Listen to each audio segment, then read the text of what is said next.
So today I want to talk about something which can potentially change your life, the 80-20 principle. Now, I'm sure that you've heard of it before, that 20% of the courses result in 80% of the output. But the way that I'm going to explain it today, you might never have quite thought of, and its impact on your life can be just incredible.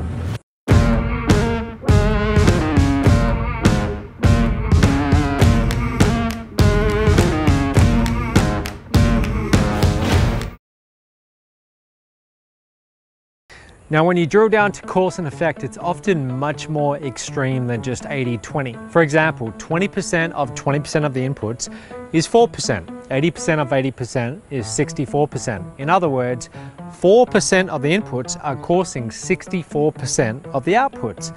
We can then do 20% of the 4% of the inputs, which is a little bit under 1%, and then 80% of the 64%, which is about 50%. So in other words, 1% of the inputs cause more than half of all outputs. More than half of my innovative ideas produced just 1% of my outputs. In other words, they were terrible ideas.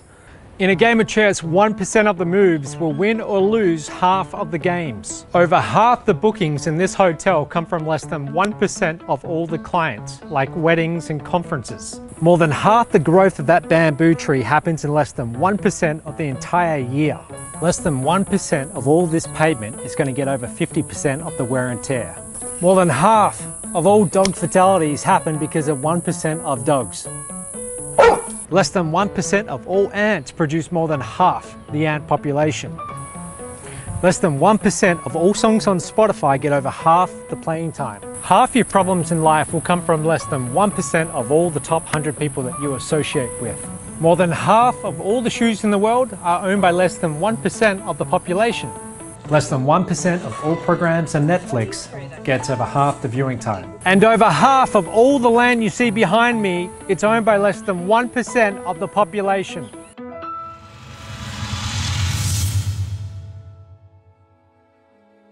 "80-20" or 51 or whatever you want to call it, it's everywhere. It's everywhere in nature and in life. And of course, it's not an exact science. Sometimes it's going to be a lot more skewed, other times less. But there's always extreme inequality between inputs and outputs in life.